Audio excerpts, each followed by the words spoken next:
doomed, so there is conditions apply, right? And the idea is that, I fundamentally believe, and I'm someone who went into law school very skinny, and this is what I was before and after. I was very skinny when I went into law school, and this is what law school, and then subsequently life in IT did to me. I put on 30 kilos in about 9 years' time, and I tried everything to fix it. I tried Herbalife and pills and Amway and going to the gym and personal trainer and all kinds of stuff, and nothing worked. And eventually I ended up fixing my own overweight and figuring out a diet that worked for me. And then my mom said, I'm mad and I'm crazy. And then I said, why don't you try it? And she said, never. And then 10 days later, she said, I also want to start.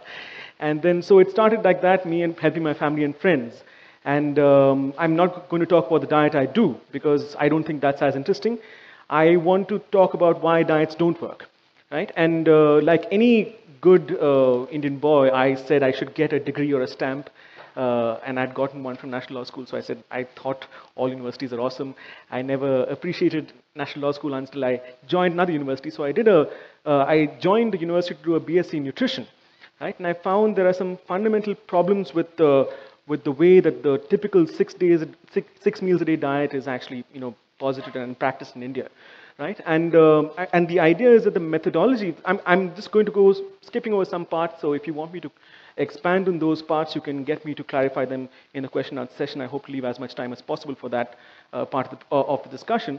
But the problem is that methodologically speaking, the way that we are taught nutrition in India is to take a look at, the idea of a calorific deficit is at the core of all weight loss. And that's because it's part of the second law of thermodynamics. And it's a law, it's not a suggestion. Every person, everything in the universe has to obey this law. And so the idea, but within, just as for example, we understand that it's not enough to tell an entrepreneur that all you need to do to be successful is to earn revenue and cut down your costs. It's just not it's not as simple as saying, eat less and exercise more, right? And to provoke a calorific deficit, right, what you have to do is to estimate someone's calorific expenditure. And what we are taught under the UGC syllabus, the University Grants Commission syllabus, for those who are not from India, what we're taught under the syllabus is to take a look at two factors only to estimate your calorie expenditure, which is your sex and your activity level. And the idea that every man in this room, right, if they were to join a company and do the same amount of exercise every day and have the same amount of hours of working, the same commute every day, would burn the same amount of calories every day. It's obviously ridiculous. When we all walk up the flight of stairs, all of us burn different amounts of calories. So what's the problem? The problem is that if you design a diet based on this very stupid method of estimating your calories, it's very easy to underestimate or overestimate the calorie deficit. So I may plan to give you a 600 calorie deficit, and you may get either a 60 or a 1400 calorie deficit or something else completely. So in the first case, you're going to do the diet faithfully and diligently, but not lose any weight, right? Because your calorific deficit is very, very small. In the second case, what's going to happen is that you lose weight. At a 1400 calorie deficit, you'll absolutely lose weight, but you'll be constantly hungry. And what you'll find is that both things inherently don't work in the long run. And so what this idea is that this is a fantasy.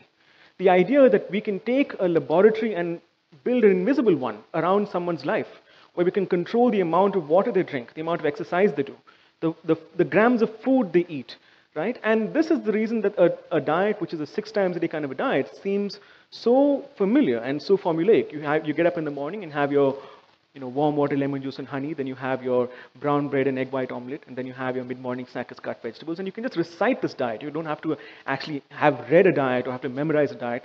It's something that is part of every general nostrum that people hand out. This is the diet people should do for weight loss, right?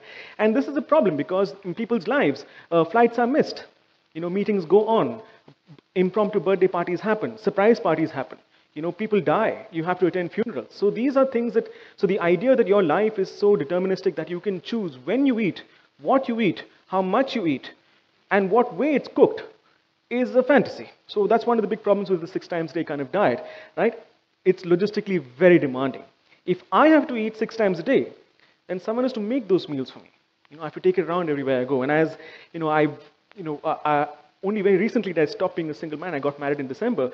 And as a single man, I can tell you who's trying to lose weight. I used to be very fat. I had a 44-inch waist once upon a time. I tried this, this formula diet, and I found the biggest problem was in the mornings when I'm trying to get to work. the Tupperware lids couldn't be found. So here I am in the kitchen trying to find the Tupperware lids and cursing my life, cursing my diet, hoping that I don't get docked pay. And the thing is that these things, whether you have to take a sack of Tupperware with you to the office, and the idea that you can stop your meetings, or your briefings, or your coding, or your designing, and have your sprouts when it's time to have your sprouts. I'd be Sprout Shankar in no time. Right? It would be a laughing stock. So this idea is that this logistical demand that's placed on people is something that is just not possible to do in the long run in people's real lives. Right? Another thing that's very important is, and this is something I'm actually much more fascinated. I'm a student of the biochemistry of science, and the science and the idea of the body as a biological entity. But I'm also very fascinated by the social and cultural role of food. And unlike perhaps any other society in the world, I think diet occupies an incredibly central place in Indian life, where every occasion, from birth to death and even after death, is incomplete without food being served and food being shared. If you go to a funeral and you don't eat that food and you say, I want a diet, I want this, I don't eat that, then you'll be an outcast, right? And to take part in a funeral or a wedding or a birthday or a celebration or whatever, or your promotion, you have to take part in the food that's compulsorily served in these occasions. And no matter where you go in this country, strangers will offer you food for free and will genuinely feel bad when you say no. That's how you break ice. That's how you build sociality. That's how you build brotherhood. That's how you build commonality. When Mohandas Gandhi eats food with the Harijan, it's not because he's peckish. He's making a political statement, right? And the idea of saying no to food is inherent to diet, right? And the idea is if I tell my grandmom or my aunt, or my grandma doesn't cook anymore for me, but my aunt that she can't cook for me and I won't have food, she'll bitch about me for at least 3 years minimum, right? The idea is that because this is the way people express love in this country, and this is the way that people, and also just to kind of as an aside, the way we express prejudice in this country is very often centrally located around food. There are people who say, I will not eat food made by Muslims. I will not eat food made by lower castes. I will not eat food made by women during their period. And so saying no to food is a very socially loaded act, right? And so this is what you're supposed to do, and you're expected to, ad infinitum, throughout this thing, as long as you're serious about losing weight, and God forbid one day you don't become serious, because then you're a bad person. And we come to that in a little bit. So this is another more problem with the diet, is that it's very difficult in this society to accurately count your calories, because unlike in the West, where you can go to a Tesco's or a Sainsbury's or a Walmart and pick up a meal tray or a TV dinner, and the benefit, of course, in the weight loss perspective is that you know exactly how many calories you're getting. It's written on the box. Food in India is made fresh almost always and typically eaten in a family setting or in a group setting, right? So I may take some food depending on my appetite or my hunger, or my appetite, how my likes and dislikes, or my willingness to eat. I may leave some food behind, right? And so it's, even for dietitians themselves, it becomes extremely difficult to tell how many calories they're eating in their food, right? So calorie counting. Another problem is that when I was actually guiding people, I would earlier tell people to use MyFitnessPal, and I found that it's actually a net negative, because, and I think there are speakers who will talk about calorie counting and how important it is, and I'm very fascinated to understand that aspect of diet and exercise, because I believe that calorie counting in India is extremely difficult. Right? If you don't have, most of the food is not labeled, so how do you count your calories? So it becomes a difficult thing to do, right? One big problem with diet is that your desire to lose weight or to look good or to, fit into your clothes before your marriage or whatever may be very strong, but it eventually comes face to face with hunger. And hunger is the ultimate ruler of all human instinct. Every animal, forget all humans, so every animal from an ant to a blue whale is ultimately ruled by hunger, right? So what happens is that as you lose weight, your rate of weight loss will decrease, and your hunger will increase, your frustration will increase, and your irritation with the diet will increase, and your friends will, of course, praise you for losing weight. And that's happened, it happened to me, it's going to happen to everyone who loses weight. It's, wow, man, you're looking great, you're looking fantastic, your clothes are hanging off you, be careful, your pants don't fall off. And then they'll say, today is my birthday, or today is your birthday, today is my son's birthday, today my son's got married, today you have to have this food. And if someone is giving you food that they've made with love for free, that you like, right, that you haven't had for 3 months, and you're always hungry, right, then you're going to break. You're going to have that thing. Yeah, what's the point of life? If I can now afford to eat good biryani, and I'm not eating biryani, then why did I study? Why did I work? Why did I slog? Why did I put in so many hours? What is the point of life? And I'm very clear about this. The point of life is not to diet. The point of a diet is to be an effective component of life, right? And so what happens is that you'll break the diet. And if you break the diet, say, you know what, I've had the gulab jamun, I might as well have the rasmalai. I've had the rasmalai and the gulab jamun, okay, fine, I'll start on Monday. And if I'm going to start on Monday, and today's a Saturday, then on Sunday, I'll eat as if it's my last day alive. And I'll have, the pulao, and I'll have the, puri and the halwa and stuff. And so what happens is that it never really starts on Monday, it starts on Wednesday. And I know because I did all of this. This is entirely my story as well, right? And so this method of looking at overweight, and of course this is the way you reward yourself, the way you relieve yourself with food, is actually very, very flawed in this country. It doesn't work. So this calorie-based model of dieting, I think, really doesn't work in this country. What's worse? What's worse than this terrible thing that doesn't work, that puts people through torture? Morals. And I know you guys are thinking, what is morals? Perhaps some of you are thinking, like, what does morals have to do with diet and this thing? But just bear with me. If you take the example of a girl around 12 or 13, at that time, she will start to deposit fat on her hips and chest, which you call breasts. It's completely normal, very mundane. Every other person on the planet has that happen to them. If that doesn't happen on time, we start to worry. Is she okay? I hope she's not dieting. Maybe she's, she's eating properly. Is she getting enough nutrition? And when it does happen, we heave a sigh of relief and we say, okay, fine, all is well. Kudrat ka karishma. Like we say, but that same girl, when she grows up and gets married and has a couple of kids and can't lose weight after that, then we say something very different to her. And I'm talking of examples from my own social circle and my own family, from the so-called progressive state of Kerala, who've been told, that if you don't take care of yourself, who's going to take care of your family? If you don't maintain yourself, how will your daughter learn how to maintain herself? And this is, of course, a double whammy. And one of my cousins was told, in a very typically Mallu fashion, you're taking your husband for granted. He's still very dashing, right? The idea is that, and this is something that is, it's very, very true that sometimes men face it, but it's almost uniformly something that all women face, the idea that you're supposed to maintain a certain level of attractiveness as you go on, as you proceed in life, right?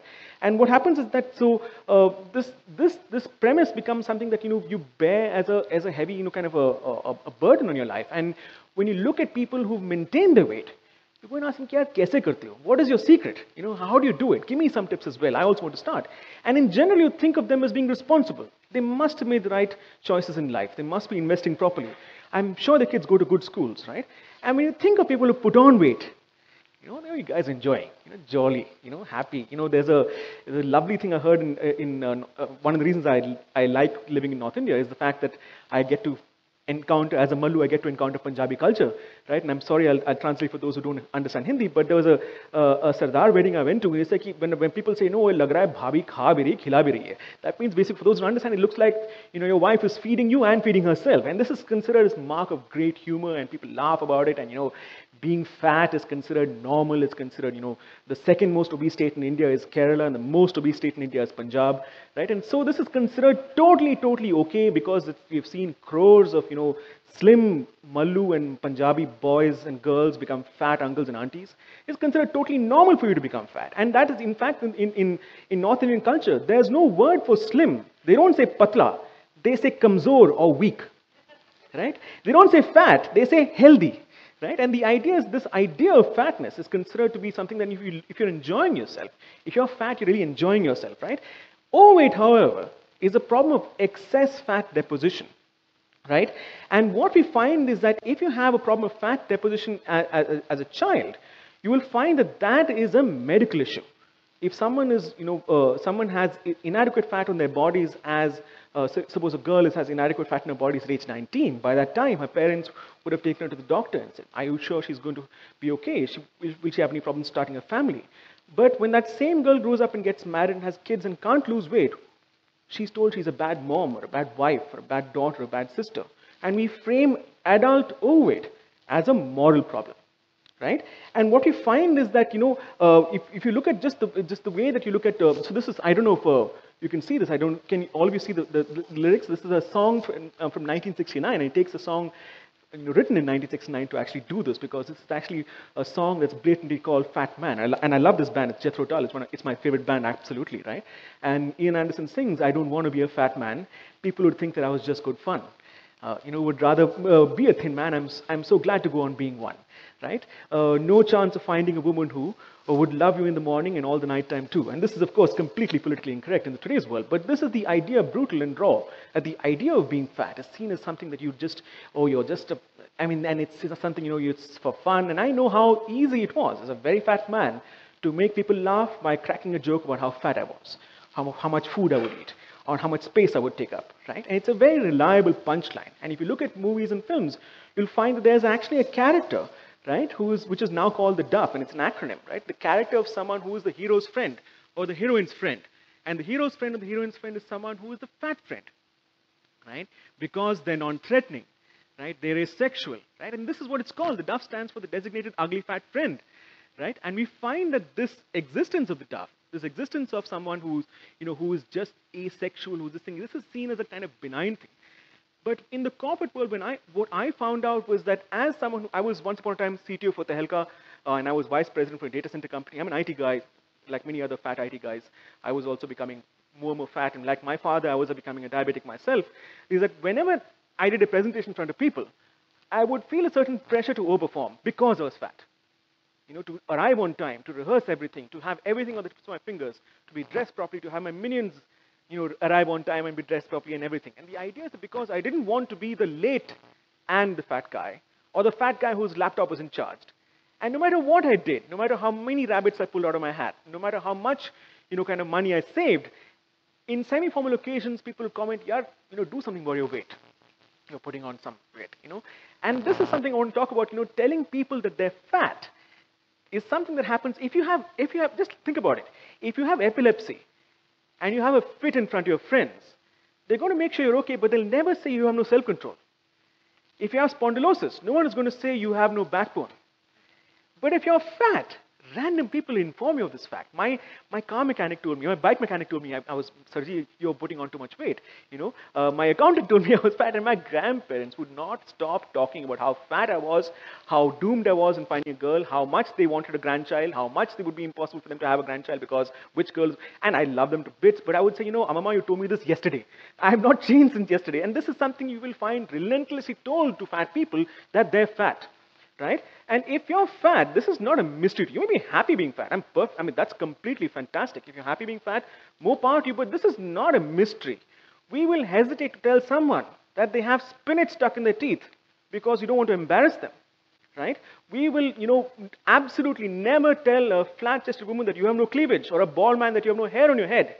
But if you're fat, people will say, oh my God, you put on so much weight. The first thing they'll say when they meet you is how much weight you put on, right? And this is something that, so this is the motive of why is this? Why does this happen? Why do people feel that they have the right and the duty to tell you that you're fat, right? It's because of, if you look at, you see this, and I'm actually going to skip a slide. This is because of a movie. I'll actually explain it in this slide. I saw this movie in Lido in 1996. This is Brad Pitt and Gwyneth Paltrow and Morgan Freeman and Kevin Spacey, who I think should have gotten an Oscar for his role. Phenomenal, this thing. Kevin Spacey plays a part of a serial killer, who kills people based on their sins. And the sins in Christianity are greed, pride, wrath, envy, lust. And these sinners are all shown in the context of their sins.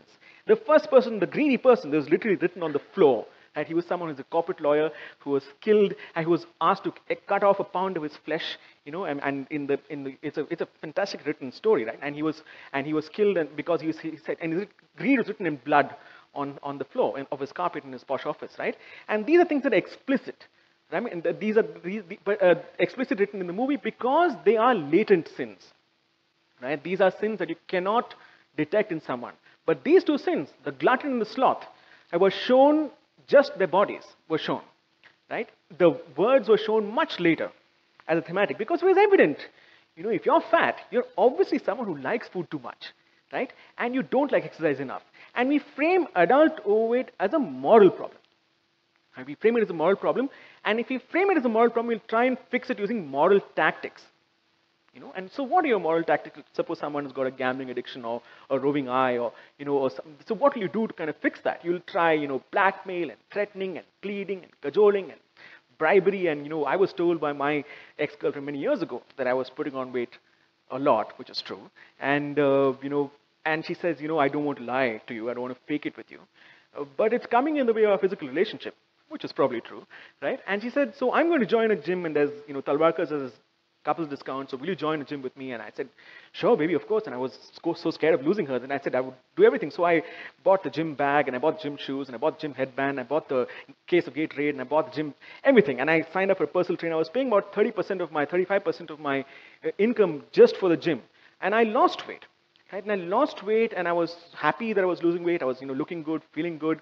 I had to travel and work outside Delhi for about 10 days. And in those 10 days, I put on, nearly 25% of the weight I had lost. So my fear of losing my girlfriend, it morphed into rage and frustration and anger. And I said, what you see is what you get. What you see is what you get. If you want to be with me, be with me. So the point I'm trying to make is that these methods of telling someone that they're fat, right? That this thing that, if you do this, if you do this, and if you lose this much weight, I'll buy you this, or I'll get you this, or we'll go there, then these are things that are pervasive and useless. They don't work, right? They're both pervasive and they're useless, right? And the thing is that if we frame this thing if we frame this as a problem of this thing, what we do is that if we look at something to correct it, right? We don't look at, does it work or not, right? We look at it as a problem of this thing. So the fundamental idea of diets, right, is that if you frame it as a problem in yourself, and you think the world is also very messed up, you think there's so much pollution in the air, and there's so much antibiotics in the milk, and there's so much, this lead in the Maggie, and there's, the problem with Maggie is the Maggie in the Maggie, I think, right? There's so much, and your thing is that if you frame it like this, when you go to a dietitian or a nutritionist, and you ask them for help for your weight loss, and it's almost always she, in my class of 40 people in the BSc nutrition class, there were 34 girls, and I was one of the 4 or 6 boys at the age of 36, right? She cannot fix your morals, and she can't fix the world you live in, right? So fundamentally, when diets don't work, people blame themselves. They go to elaborate lengths to say, oh, that day I had that cupcake. My God, shouldn't have had the cupcake, right? You feel guilty about having the cupcake. And you say, oh my God, maybe I should switch from yoga to Pilates, or from Pilates to yoga. Maybe I should get organic food. Should I switch to brown sugar? Maybe there's something wrong with my oil. And you think, maybe I should switch to whole wheat, or maybe, can I afford quinoa? Do I need 2 kidneys? These are the questions people ask, right? And these are things that people will go to elaborate lengths to find the problem in themselves and in the world that they live in, right? And the thing is that this means fundamentally that diets don't need to work, right? Diets don't need, not only not to work, they don't need to have any logic, because people shut their minds and just do diets. Because their friend's doing a diet, or because it's there in a posh magazine, or because someone's saying, you're going to die if you don't lose weight. So my God, let me just do a diet. And I did all of this, right? So what happens that what happens that you have this method of completely kind of dislocating yourself from answers, from facts, from metrics, from reality, where we would, as people who are conscious, rational adults, think 1,000 times about the value of a car, the mileage it gives you, the amount of time it will take to repay the loans.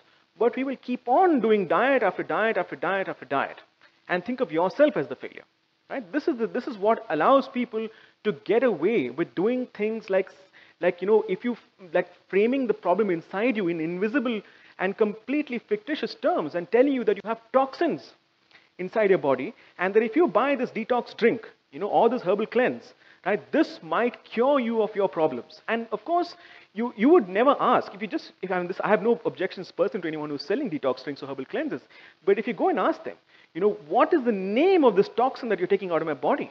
Where is it coming from? What is the lethal dose of this toxin? Can I do a biopsy or a blood test for this toxin? Your competitor is selling this detox drink as well. How do I know yours doesn't work and his works, or whoever, right? And how come your aloe vera, or your beetroot, or your pink ginger, or your manuka honey, or your baby spinach, or anything can be detox drink again, right? How come that can take out this toxin, but my liver and kidneys can't? The basic due diligence that you would do before renting property, or marrying someone, or sharing a room with someone, or even sharing a train compartment with someone, you would do your due diligence to understand what is it you're getting into. But when you don't do this, you can be sold a complete lie that these toxins exist. And because you think you need to invest in yourself, you're willing to pay a heavy price or a heavy sum to detoxify yourself. And just like there are people who believe that my daughter is possessed by demons, and I need to go to the priest, or I need to go to the temple, and I need to do this prayer, or I need to get darshan, And then there are people who believe that, boss, I am, I have demons inside me. And people who genuinely believe that they have been exorcised, right? These are things you do in faith. And there are people who believe that not only but my entire family's sins will be washed away if only I sleep with Babaji. And Babaji is like, yo, this is the best thing, this is news for Babaji, right? And the idea is these are things you do in faith. When you do these things in faith, what you do is you locate the problem in yourself. You keep on finding problems in yourself, and you keep on going from solution to solution to solution to solution, right? There's always some superfood around the corner. Very few out here, I would bet, because I talk about this a lot, and I'm fascinated with the idea of food, would have heard of something called alfalfa sprouts. At one point in time, alfalfa sprouts was synonymous with the idea of health. Right? I have a chef client of mine who told me that we used to actually, when he was studying, food and hotel management and hospitality in the US, they would put alfalfa sprouts on the top of pizzas because that would just make a pizza healthy, right? If you just put alfalfa sprouts on pizzas, then health gone, health on, right? And so, but the thing is, no one talks about it anymore, not because it's extinct, but because it's unfashionable. We know how difficult it was to get olive oil at one point in time in India, and how easy it is now, and how much of press was focused on olive oil about 5 or 6 or 7 years ago. Saif is getting kebabs made from olive oil in his house, and the idea is, and this changes. There's rice bran oil, and there's once upon a time people are told to switch from ghee to dalda, and now we know that dalda is full of trans fats, and then that you have lots of this inaccurate information. We were told this soya is fantastic for you. Now we know that if you don't cook and prepare it properly, soya can be bad for the thyroid. It can be bad for fertility, right? And so we keep going from food to food to food to food to food, from solution to solution to solution. And what we do is that as we age, we find that we have inability to lose weight with the same exercise that allowed us to lose weight earlier, right? The same foods that we could eat without any problems are now making us fat. Right? So what we do is, because we locate the problem in ourselves, right? What we do is we try and punish ourselves.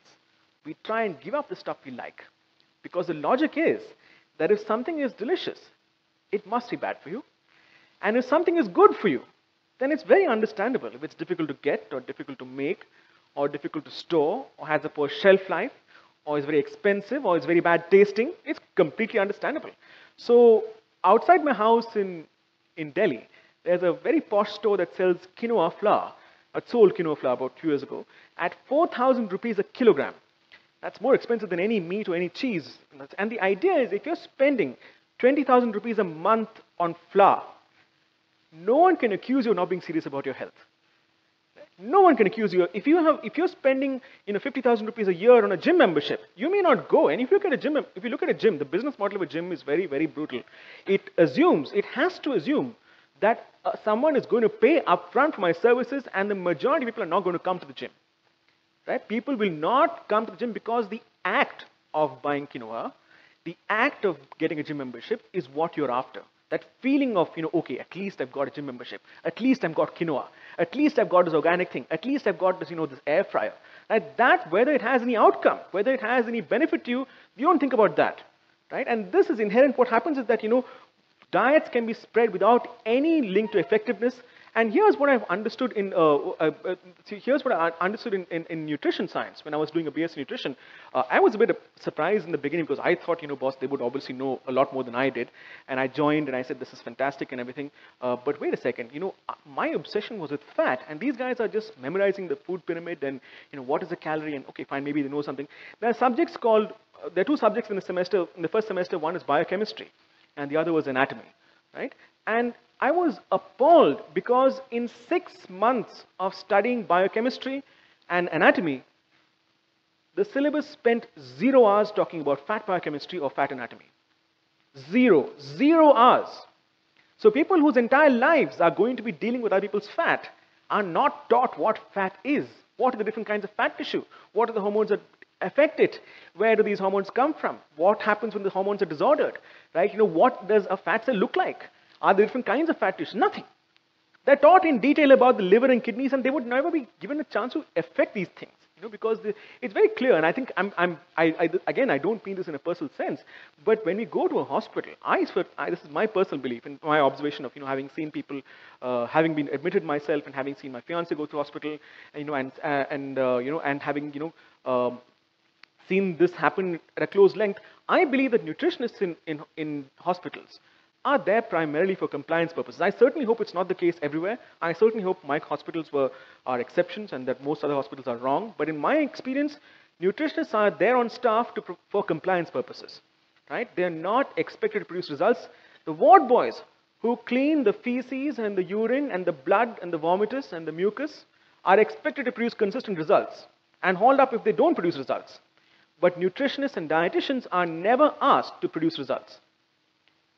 Never asked. And no other service profession, right? No other service profession, if you're a designer or a lawyer or a hairdresser, you are required to provide quality results for the price point you quote, but not nutritionists. Right? And this is the fundamental flaw of this thing. We don't have people. This is why you can actually get away, with actually teaching someone such little about something they're going to spend their entire lives on, because they're never expected to produce results. If you don't need someone to actually produce code that works, you don't need to teach him a line of code.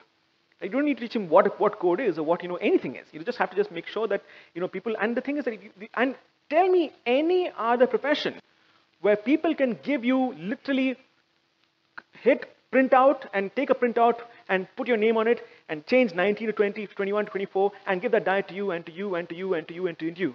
No other service profession can you do this. Can you get away with this completely blatant thing where forget about customizing, forget about different people, forget about different diets or what religion you are or what you like to eat or what your routine is or whether you have a night shift or a day shift or whether you're a Tamil or a Punjabi or a Sardar or a Bengali or whatever. Nothing to do with customizing. You did customize the hell out of your hairdo, right? Or your house or your interior this thing or the court case they fight. But they will give you a printout of a meal plan. And you're supposed to follow that meal plan, right? And so if we are fat because of our morals and sins, we expect upon punishment, right? And what we find as we age is that we go in this certain cycle. We binge, and we feel scared. Oh my God, I've got a blood report. I've had to do this blood report because of insurance thing, and I found out I'm pre-diabetic. I'm 26. Why am I pre-diabetic at age 26? I thought I was immortal.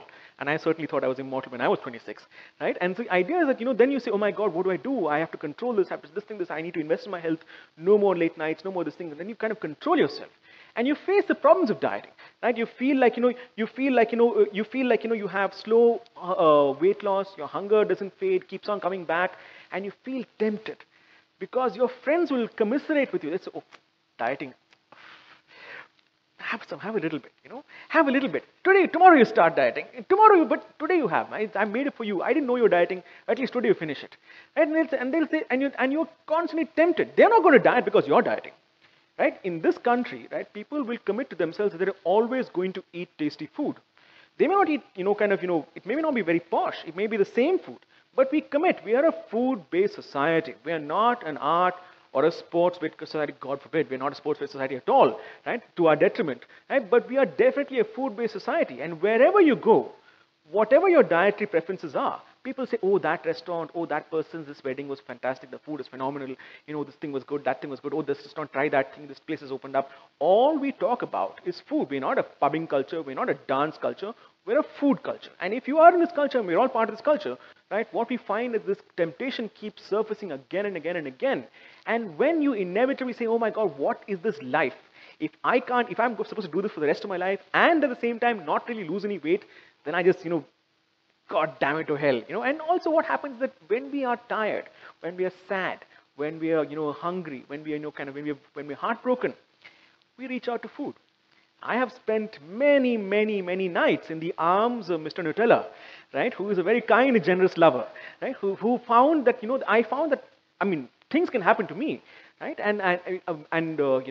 but I can always have pizza, right? Things can happen to me, but I can always have Nutella, right? And I have woken up in the morning feeling sick at how much donuts I've eaten, woken up with like some sugar crusted on my face, and I said, oh God, I feel terrible, my mouth feels like a toilet.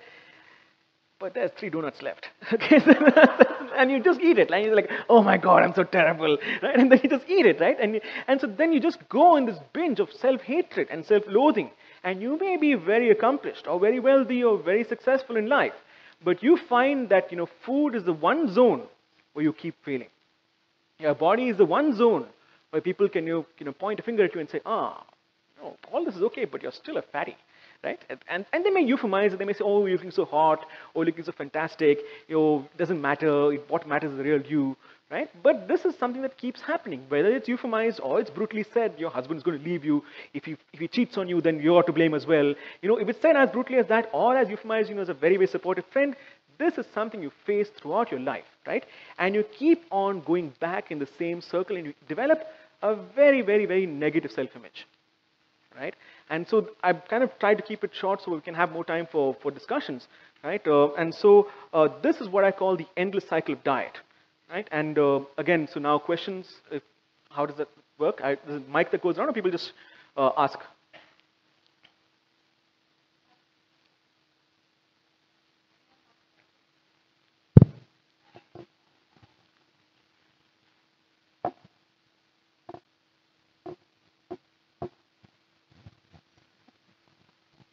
Um, so, as opposed to diet, so what would you recommend? As in, say someone wants to make changes in how they eat. So, Sure. So one of the problems of diet is that the feedback mechanism of diet, right? The idea of a dieting system is where a dietitian would see you maybe once a week, right? And would actually give you a meal plan and weigh you and of course judge you perhaps a week or next fortnight, And if they're an upscale one, they would actually customize, on the fly. They would, perhaps, give you some of this thing. So you would say, I'm going to a party, and then they'll decide whether you can go to that party and how much you can eat and stuff. And so this is what would happen, right? But what I would say is just that what we would do in our normal lives if something is not working is to collect metrics, right? Understand your body better and better and better as you progress. Be as granular about your body as you would about your investments, right? Or about the code you write, or about the designs that you make, and say, this works, let me keep a log of it, let me log it, let me track it, let me monitor it. And at the same time, it's very important to not ever feel guilty about eating or about your body, because that guilt feeds into what I call the endless cycle of diet. You feel guilty, you start feeling scared, you start lashing this thing. So again, just return to that. Metrics, data above all else, compassion towards yourself, right? And a willingness to discard tools if they don't work for you, whatever those tools may be. Now, I do a diet myself. It's worked for me so far. There are some people in this audience who I have guided who the diet doesn't work for, right? No diet works for everyone. Now, the question is that if a tool doesn't work for you, a system doesn't work for you, we should have no religious attachment to that thing. Like we don't have an attachment. If Airtel's got terrible network in your locality, you'll get rid of Airtel. And the idea is we should be very, very, very clinical about getting rid of things that don't work, whatever those things may be. At the same time, continuously reflecting, monitoring, weighing, measuring, with some amount of compassion towards ourselves. That's what I would say as a broader thing, rather than tell do this diet, whatever, or do this system. That's what I think that would work. More questions?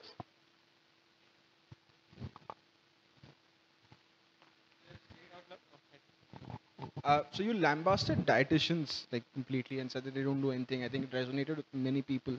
Do you believe there are dietitians who know what they're doing, know what they're up to, and how do you identify this? Is there a questionnaire you can put out that you can take to one of them? Because they do provide motivation. I mean, I'm sure there are other benefits that you agree. So the idea of, see, my classmates who are now graduating from BSc Nutrition, right, are all genuine people. They think they know about what to do, and some of them are very good at making meal plans for people, and just doing this thing. So this is nothing to do with them personally. That these are not evil people. People work in their self-interest. If you have 15 or 20 years of training in a certain arena, you will try and apply that training and try and stick with that training rather than throw everything out at the first the things. So the idea is that again, these are not people who are inherently bad.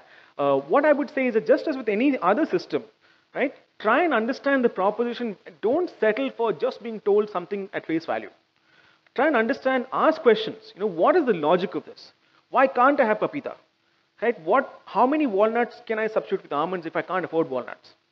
right? What is the logic of the system? How does it work? Suppose I'm on my period. What happens to my diet at that time? What changes can I expect? Right? Suppose I'm unwell. Suppose I don't want to get kidney stones. What happens? I've heard this. Ask questions as you would do with anything else. With any other consultancy, before putting down money and before doing something, be convinced about it. Right? Don't, for God's sakes, don't believe that there is some magic thing that works and this superfood is going to allow you to have this thing, because then you start thinking that, okay, fine, what, I can have sweet stuff and I'm not really on sugar. Then you get into the entire thing of this sugar is good, that sugar is not as good, this sugar is perfectly fine. So then you get lost. So again, clear judgment and understanding of does it work for you or not, and if it doesn't work for you, stop doing it. Even the dietitians, try it out for some time. Don't sign up for year-long packages, whatever. Try it out for some time. If it doesn't work for you, stop doing it and say, it doesn't work for me. It may work for others. It has to objectively and subjectively work for you. Last question. Yeah, very frankly true what you have said. My doubt is, does it have a biochemical background for all the cyclical changes we tend to have? And one more thing I wanted to share is that probably the nutritionists and the doctors, I myself a doctor, are being taught, or the guidelines to be framed again, or the consequences, like how you are telling to ask the diabetologist on what reason they are framing this diet. And do we need to check on the regulations, which are the main reasons, and that is how, based on that, they tell you all these solutions. And the food politics that occurs here is deciding on what we eat and what should be guided as healthy. Okay, many questions. One, food politics. Second, regulations. What do you mean by dietary regulations? No, all the food pyramid, everything is all framed by a society of people. Okay, and the first one is biochemistry. Yes. Absolutely. So I'm a big fan of biochemistry, right? I would wear I heart biochemistry on my t-shirt any day, right? Because I think that's the fundamental, that diet should follow biochemistry, right? And I think that, it's very important to understand, as you say, there is absolutely not only, but I think the more fun thing to talk to a general audience is about the societal and the cultural aspects of diet. But there absolutely is a hard science to, insulin and ghrelin and leptin, all these things, hormones, these are hormones that regulate hunger, appetite, blood sugar, wakefulness, and these are contingent on genetic your propensity for diabetes. All these things are very important. That's why before you start something, you should actually take metrics and see how those metrics change, right?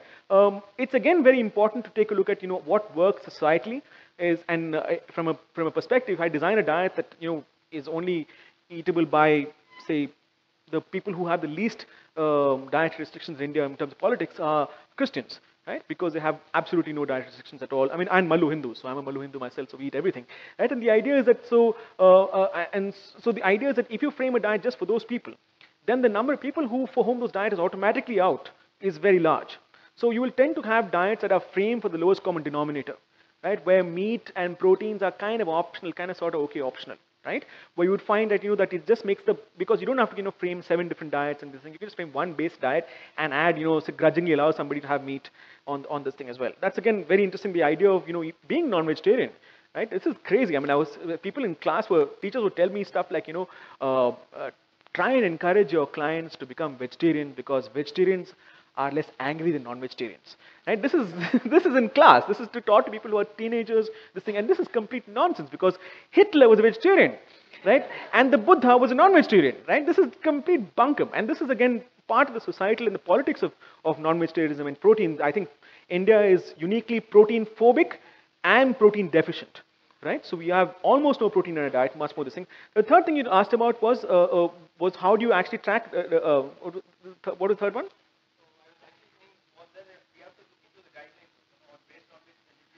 Absolutely. I think that, the main nutrient that we are deficient in as a society, unless I'm talking to people, again, it varies because we have such tremendous stratification in class.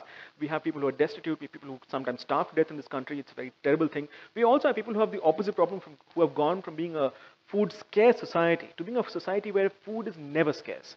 Right? And not only that, there is no physical exercise that one does the moment you can afford to. The moment you can afford to, you displace exercise. You say, no more, I'm not going to wash my car, I'm not going to wash my clothes, I'm not going to wash my kids, I'm not going to wash my dogs. The only thing you wash is your own backsides. Right? And there's some startup, I'm sure, which explore that niche sometime in a time. But the idea is that this is the only thing that we displace every other exercise that we can. We eat much, much, much more food than we have ever eaten. Right? And then we find it difficult to accurately kind of, understand why is it that we are doing all these, posh things. We're eating our brown bread, we're having our quinoa, we're having our whole whole grains and it's not working. And we keep trying these solutions again and again and again. Right? I perhaps have gone off the target a little bit, but then yeah. So I don't think I have much time, but perhaps you can take it up individually or on this thing. So all right. Lovely. Thank you, Aniruddha. My pleasure. Thanks a lot. Thank you so much. Right? Okay.